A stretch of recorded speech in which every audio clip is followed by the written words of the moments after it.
تم کیسے کہہ سکتے ہو کہ جارٹن کے صحرا میں ریڈ ہاک اور اس کی فورس ہمارے راستے میں حائل نہیں ہوگی؟ جولیا نے کہا، میں نے تمہیں بتایا نا کہ ہم اس وقت ہر طرح ان کی نظروں میں ہیں، وہ ہمیں سیٹلائٹ کے ذریعے مسلسل چیک کر رہے ہیں۔ اگر انہیں ہمارے خلاف کوئی ایکشن لینا ہوتا تب تک وہ ہمارے راستے میں آ چکے ہوتے، خاص طور پر جس طرح میں اپنے اصلی نام اور اپنے اصلی حلیے میں ہوں۔ انہیں میرے خلاف فوراً حرکت میں آ جانا چاہیے تھا۔ عمران نے کہا، اس کے ساتھ اسے ہوٹل کے کمرے میں لگے سپر ڈکٹا فون کے ذریعے کے بارے میں بتا دیا۔ اس نے کہا کہ جب اس کے کمرے میں سپر ڈکٹا فون لگایا جا سکتا ہے تو وہاں اسے ہلاک کرنے کا بندوبست بھی کیا جا سکتا ہے، اور اس کے لیے چند اسرائیلی ایجنٹوں کو بھی ایئرپورٹ سے ہوٹل تک اور ہوٹل سے یہاں تک مسلسل نگرانی کرتے دیکھا تھا۔ چلو مان لیا کہ جارٹن کے صحرا میں ہمارا ان سے سامنا نہیں، مگر اس صحرا کے خوفناک طوفانوں کا تم کیا کرو گے؟ سنا ہے صحرا میں اس قدر خوفناک طوفان آتے ہیں کہ وہ پہاڑ کے پہاڑ ساتھ اڑا لے جاتے ہیں۔ جولیا نے کہا، ہمارا کام ہی طوفانوں سے ٹکرانے کا ہے۔ پہلے ہم اس صحرا کے طوفانوں سے ٹکرائیں گے، اس کے بعد ریڈ ہاک کی طوفانی فورس سے۔ عمران نے مسکراتے ہوئے کہا، پھر بھی عمران صاحب، آپ نے ان طوفانوں سے نپٹنے کے بارے میں کچھ تو سوچا ہوگا؟ ایئر فون سے صفدر کی آواز سنائی دی۔ چونکہ ان ایئر فون میں وہ سب سن رہے تھے، اس لیے صفدر نے بھی اپنی بات کہہ دی تھی۔ سوچنا کیا ہے بھائی، جب طوفان آئیں گے تو دیکھ لیں گے، عمران نے کہا۔ کیا ہم صحرا جارٹن کا سفر اپنی جیپوں پر کریں گے؟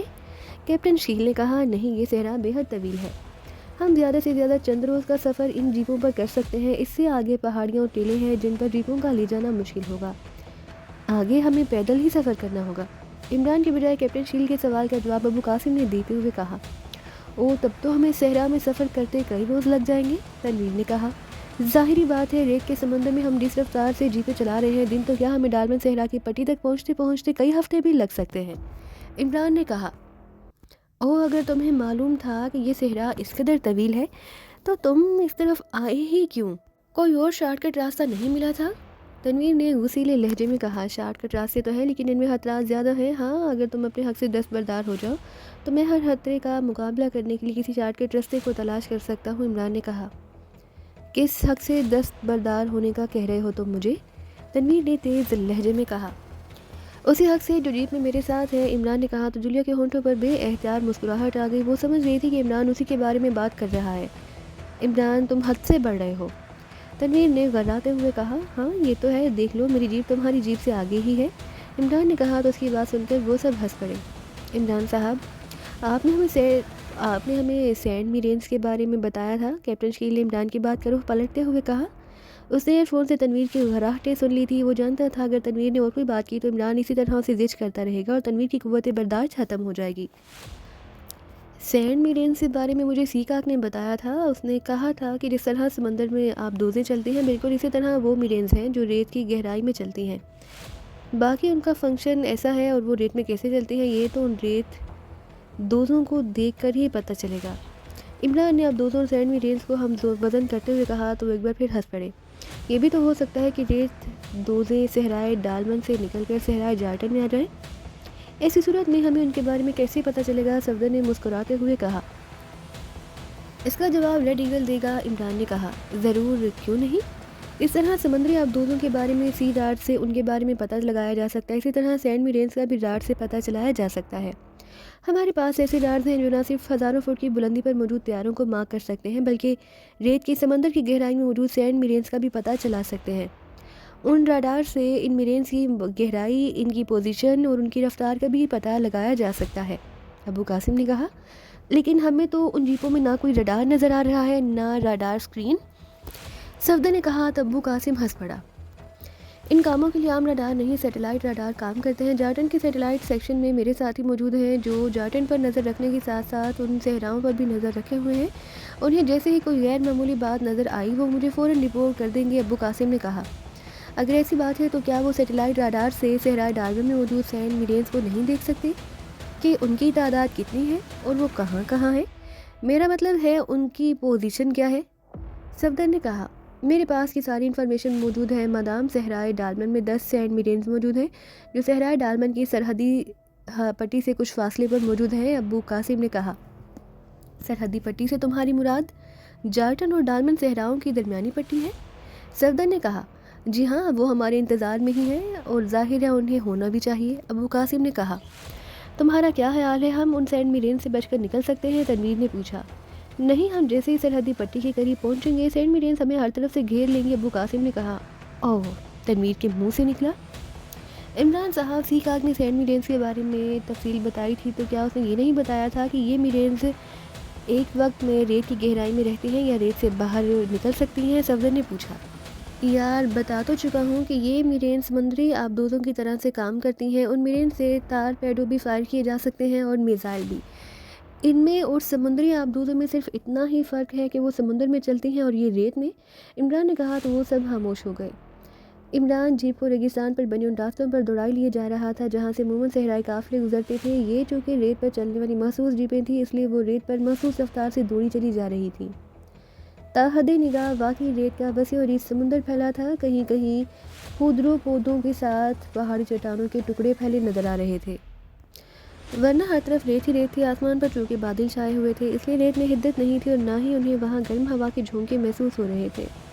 ان کے پاس کھانے پینے کا سامان وافر موجود تھا، اس لیے انہیں کوئی فکر نہیں تھی، البتہ وہ ہر ممکنہ خطرے سے نمٹنے کے لیے مستعد تھے۔ مگر واقعی عمران کی بات درست ثابت ہو رہی تھی، نہ ہی ان کے راستے میں کوئی آیا تھا، نہ ہی انہیں جارٹن سیٹلائٹ سینٹر سے کوئی کال موصول ہوئی تھی کہ ریت کے نیچے سینٹ میرین یا کوئی طیارہ آسمان پر انہیں فالو کر رہا ہے۔ رات کے وقت وہ آرام کرتے تھے اور دن نکلتے ہی آگے روانہ ہو جاتے تھے۔ رات کو بھی ان میں سے باری باری 2 افراد جا کر پہرا دیتے۔ اسی طرح سفر کرتے کرتے انہیں 2 دن گزر گئے اور وہ کئی میل کا سفر کر آئے تھے، اور یہ بھی حیریت گزری تھی کہ ان کے راستے میں ابھی تک کوئی صحرائی طوفان نہیں آیا تھا۔ موسم گرم سرد ضرور ہو رہا تھا، مگر فی الحال ان کے لیے سفر جاری رکھنا دشوار نہیں ہوا۔ البتہ اس قدر طویل اور تھکا دینے والے سفر سے وہ سب بور ضرور ہو گئے تھے۔ ان کا بس نہیں چل رہا تھا، ورنہ وہ سب اڑ کر اسرائیل پہنچ جاتے۔ ضرورت کے سامان کے ساتھ ساتھ وہ جیپوں کے ساتھ فاضل ایندھن بھی کینوں میں بھر لائے تھے، جس کی وجہ سے ان کا طویل سفر بحیریت کٹ گیا، ورنہ پیدل چلتے ہوئے جہاں تک پہنچنے میں انہیں یقیناً کئی ماہ لگ جاتے۔ خدا کی پناہ 2 روز ہو گئے ہیں ہمیں مسلسل اس صحرا میں سفر کرتے ہوئے، آخر ہمارا یہ سفر کب ختم ہوگا؟ جولیا نے اکتاہٹ بھرے لہجے میں کہا۔ ہمارا سفر ختم ہو نہ ہو، مگر اب ان جیپوں کے سفر کے ختم ہونے کا وقت ضرور آ گیا ہے، عمران نے کہا۔ جیپوں کے سفر کا ختم ہونے کا وقت آ گیا ہے؟ کیا مطلب؟ جولیا نے چونک کر کہا۔ فاضل پیٹرول کا آخری کین بھی خالی ہو گیا ہے اور آئل والی سوئی بتا رہی ہے کہ ہم زیادہ سے زیادہ 15 میل اور آگے جا سکتے ہیں، اس کے بعد جیپیں رک جائیں گی اور بغیر پیٹرول کے یہ آگے بڑھ نہیں سکتی، اس لیے ظاہر ہے ان کا سفر ختم ہو جائے گا، عمران نے کہا۔ اوہ، اگر پیٹرول ختم ہو گیا ہے تو ہم باقی کا سفر کیسے کریں گے؟ کراسٹی نے پہلی بار زبان کھولتے ہوئے کہا۔ پیدل چل کر؟ عمران نے کہا۔ پیدل؟ تمہارا دماغ خراب ہو گیا ہے کیا؟ صحرا میں ہم پیدل چلیں گے؟ جولیا نے غصیلے لہجے میں کہا۔ مجبوری ہے، یہاں کوئی ہوائی جہاز اور ہیلی کاپٹر تو آتا نہیں، اور نہ ہی مجھے اب تک دور نزدیک کوئی پیٹرول پمپ دکھائی دیا ہے جہاں سے ہم پیٹرول لے کر ان جیپوں پر ہی آگے جا سکیں، عمران نے کہا۔ ہاں، جب ریڈ ایگل کو معلوم تھا کہ یہ سفر کس قدر طویل ہے تو یہ اور زیادہ ایندھن نہیں لا سکتا تھا، تنویر نے ہونٹ بھینچتے ہوئے کہا۔ سوری تنویر صاحب، میں تو اپنے حساب سے وافر مقدار میں ایندھن لایا تھا، مگر یہ سفر میری توقع سے کہیں زیادہ طویل ہے، جس کی وجہ سے ہمارا ایندھن کم پڑ گیا، ابو قاسم نے معذرت بھرے لہجے میں کہا۔ اب ہم آگے کیسے جائیں گے؟ جولیا نے پریشانی کے عالم میں کہا۔ آگے نہیں تو ہم پیچھے تو جا سکتے ہیں، پیٹرول کی کمی آگے جانے کے لیے ہے، پیچھے جانے کے لیے نہیں، عمران نے کہا۔ تو وہ سب نہ چاہتے ہوئے بھی ہنس پڑے۔ عمران صاحب، اس ریگستان میں سفر کرتے ہوئے ہمیں کئی روز ہو چکے ہیں، اگر ہم نے پیدل سفر شروع کیا تو ہم صحرائے ڈارون تک پہنچتے پہنچتے نہ جانے کتنے ماہ لگ جائیں گے۔ اگر یہی حال رہا تو ہم اسرائیل میں کب اور کیسے داخل ہوں گے؟ صفدر نے کہا۔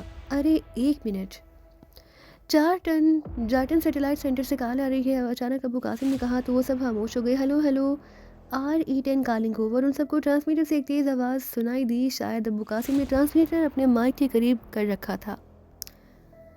ہیلو، انہیں ابو قاسم کی آواز سنائی دی۔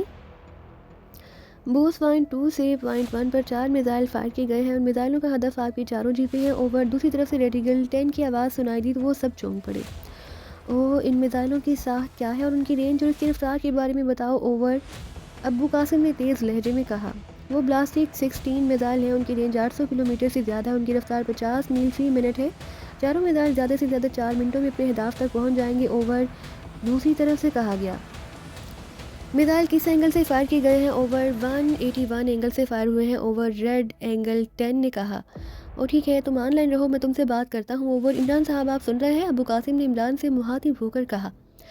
ابو قاسم کو ٹرانسمیٹر پر بات کرتے سن کر ان سب نے جیپیں روک لی۔ ہاں، سن رہا ہوں، تم سب جیپیں چھوڑ دو اور جلد سے جلد اپنے سامان اٹھا کر جیپوں سے دور ہٹ جاؤ، فوراً، عمران نے تیز آواز میں کہا تو وہ سب فوراً جیپوں سے اتر گئے اور انہوں نے جلدی جلدی اپنا سامان اٹھایا اور تیزی سے بھاگتے ہوئے جیپوں سے دور چلے گئے۔ چند لمحوں بعد انہوں نے شمال کی طرف سے واقع 4 لمبے میزائل آتے دیکھے۔ لیٹ جاؤ جلدی، عمران نے اونچی آواز میں کہا تو وہ سب فوراً ریت پر گر گئے۔ اس لمحے یکے بعد دیگرے 4 میزائل ان جیپوں پر گرے اور صحرا خوفناک دھماکوں سے لرز اٹھا۔ میزائلوں نے ان چاروں جیپوں کے پرہچے اڑا دیے، ان کے جلتے ہوئے چھوٹے چھوٹے ٹکڑے دور دور جا گرے۔ انہوں نے جیپوں کے ٹکڑوں کو دیکھا، پھر وہ سب کپڑے جھاڑ کر اٹھ کر کھڑے ہو گئے۔ یہ کیا؟ تم تو کہتے تھے کہ اس صحرا میں ہم پر حملہ نہیں ہوگا۔ جولیا نے عمران سے مخاطب ہو کر کہا، یہ حملہ ہم پر نہیں ہماری جیپوں پر کیا گیا ہے۔ عمران نے کہا، جیپوں پر کیا مطلب؟ ہاں، ہمیں جیپوں میں مسلسل سفر کرتے دیکھ کر ریڈ ہاک خاصا بور ہو گیا ہوگا، اور اتفاق کی بات ہے ہمارے راستے میں کوئی طوفان بھی نہیں آیا، اس لیے ریڈ ہاک ہمیں بے دست و پا کر دینا چاہتا ہے تاکہ ہم اس صحرا میں بھٹکتے رہ جائیں اور ہمیں مسلسل آگے بڑھتے رہنے کا موقع نہ مل سکے۔ عمران نے کہا، یہ بھی تو ہو سکتا ہے کہ اس نے ہمیں ہلاک کرنے کے لیے میزائل فائر کیے ہوں۔ صفدر نے کہا، نہیں، اس نے جان بوجھ کر بلاسٹک 16 فائر کیے ہیں تاکہ ہم ان میزائلوں کو دیکھ لیں اور ہمیں جیپوں سے نکلنے اور ان میزائلوں سے بچنے کا موقع مل جائے۔ اگر اس کا مقصد ہمیں ہلاک کرنا ہوتا تو وہ ہم پر بلاسٹک 1 فائر کر سکتا تھا، جو لمحوں میں یہاں پہنچ جاتے اور ہمیں جیپوں سے نکلنے کا موقع بھی نہ ملتا۔ عمران نے تجزیہ کرنے والے انداز میں کہا، لیکن اس نے ہماری جیپیں تو تباہ کر ہی دی ہیں۔ جولیا نے ہونٹ بینچتے ہوئے کہا، کیا فرق پڑتا ہے، ہمارے پاس ویسے بھی ایندھن کی کمی تھی، ان جیپوں کو روک کر ہمیں پیدل ہی چلنا تھا، جیپیں تباہ ہونے سے ہمارا سفر 8-10 میل اور بڑھ گیا ہے۔ عمران نے لاپرواہی سے کہا، باس کیا آپ ٹھیک ہیں؟ اوور۔ ٹرانسمیٹر پر ریڈ ایگل 10 کی آواز سنائی دی، ہاں ہم ٹھیک ہیں، تم بتاؤ کوئی اور میزائل تو فائر نہیں کیا گیا اس طرف؟ اوور۔ نہیں باس، فی الحال اور کوئی میزائل فائر نہیں ہوا۔ اوور، ریڈ ایگل نے کہا۔ سینٹ میرینز کی کیا پوزیشن ہے؟ اوور، وہ بدستور انہی اسپاٹس پر موجود ہے جہاں تھی۔ اوور، ریڈ ایگل 10 نے جواب دیتے ہوئے کہا۔ اوکے، اور کوئی بات؟ اوور، یس باس، ایسٹ سے صحرا کی طرف ایک طوفان بڑھ رہا ہے جس کی رفتار تقریباً 200 میل فی گھنٹہ ہے۔ بے پناہ اس کی طوفان کی طاقت میں بے پناہ اضافہ ہو گیا ہے۔ اگر یہی صورتحال رہی تو یہ طوفان ہارڈ اسٹارم کا دورانیہ دھار لے گا اور بہت جلد صحرائے جارٹن میں پہنچ جائے گا، جس کی رفتار میں آپ بھی آ سکتے ہیں۔ اوور، دوسری طرف سے ریڈ ایگل 10 نے کہا، اور وہ طوفان ہم سے کتنی دوری پر ہے؟ اوور، اس کا رخ ایسٹ سے ویسٹ کی طرف ہے اور یہ آپ سے 400 کلومیٹر کی دوری پر ہے۔ اگر اس کا پریشر بڑھ گیا اور اس کا یہی رفتار برقرار رہی تو یہ اگلے 2 گھنٹوں میں اس طرف پہنچ جائے گا جہاں سب موجود ہیں۔ اوور، ٹھیک ہے، تم اس طوفان پر نظر رکھو اور مجھے اس کی رپورٹ کرتے رہو۔ اگر اس کا پریشر بڑھ جائے اور اس کا رخ ہماری طرف رہا تو تم فوراً مجھے کال کر لینا۔ اوور، اوکے باس۔ اوور، ریڈ ایگل 10 نے کہا۔ Okay, over and all. کیا اس طرف کسی طوفان کے آنے کا خدشہ ہے؟ کراسٹی نے ابو قاسم سے مخاطب ہو کر کہا، جی ہاں، اس کی طرف ایک طوفان کو مارک کیا گیا ہے جس کا دباؤ مسلسل بڑھتا جا رہا ہے۔ اگر اگلے ایک گھنٹے تک اس طوفان کا دباؤ کم نہ ہوا تو یہ ہارڈ اسٹارم کا روپ دھار لے گا، اور اگر ہارڈ اسٹارم اسی طرف آ گیا تو یہ یہاں ہر طرف قیامت ڈھا دے گا۔ ابو قاسم نے کہا، اوہ، تو پھر ہمیں فوراً اس طوفان سے بچنے کے لیے کوئی انتظام کر لینا چاہیے۔ ایسا نہ ہو طوفان جہاں آ جائے اور ہم اس کے ساتھ تنکوں کی طرح سے اٹھ جائیں، کرسٹی نے کہا۔ اب تمہارا کیا کرنے کا ارادہ ہے؟ جولیا نے عمران سے پوچھا۔ میں نے کیا کرنا ہے؟ اگر ہارڈ اسٹارم اس طرف آ گیا تو سب کچھ وہی کرے گا، عمران نے کہا تو وہ سب مسکرا دیے۔ اگر ہمارے نصیب میں اب پیدل چلنا ہی لکھا ہے تو ہم یہاں رک کر کیا کریں گے؟ چلیں آگے بڑھتے ہیں، طوفان آئے گا تو اس سے بچنے کا بھی کوئی نہ کوئی انتظام کر لیں گے، صفدر نے کہا۔ یہی بہتر ہے، چلو، کیپٹن شکیل نے اس بات میں سر ہلا کر کہا تو وہ سب اپنے اپنے بیگ اٹھا کر کاندھوں پر لا دے، جن میں کھانے پینے کے سامان کے ساتھ دوسری چیزیں اور اسلحہ تھا۔ اس کے علاوہ ان کے پاس ایک لمبا سا وزنی باکس بھی تھا، اس کے دونوں سائڈوں پر کنڈے لگے تھے۔ ایک کنڈے کو ہاور، دوسرے کنڈے کو نعمانی نے پکڑ کر اس باکس کو اٹھایا اور وہ سب قطار کی صورت میں آگے بڑھنے لگے۔ ریڈ ہاک اپنے ہیڈ کوارٹر کے کنٹرول روم میں موجود تھا جہاں ہر طرف بڑی بڑی کمپیوٹرائز مشینیں چل رہی تھیں اور ان مشینوں پر وہی آپریٹر مسلسل کام کر رہے تھے۔ ریڈ ہاک ایک بڑی سی ماروتی نما مشین کے سامنے کھڑا تھا۔ اس مشین پر ایک بڑے سائز کی اسکرین روشن تھی۔ اسکرین پر ایک وسیع اور یہ صحرا پھیلا ہوا تھا۔ اسی صحرا میں 4 ہیوی جیپیں تیزی سے دوڑتی جا رہی تھی۔ مشین آپریٹر ایک ڈائل گھماتے مسلسل ان جیپوں کو فالو کر رہا تھا۔ ہاں، ان صحرائی طوفانوں کو کیا ہو گیا ہے؟ کئی روز ہو گئے ہیں اس صحرا میں معمولی دھول تک نہیں تھی، حالانکہ یہاں بڑے بڑے اور خوفناک ہارڈ اسٹارم آتے رہتے ہیں۔ میں نے تو انہیں اب تک اس لیے زندہ چھوڑ رکھا ہے تاکہ یہ خود ہی صحرائی طوفانوں کا شکار بن جائیں گے، مگر لگتا ہے ان کی قسمت اچھی ہے، اس لیے ابھی تک ان کا سامنا کسی طوفان سے نہیں ہوا۔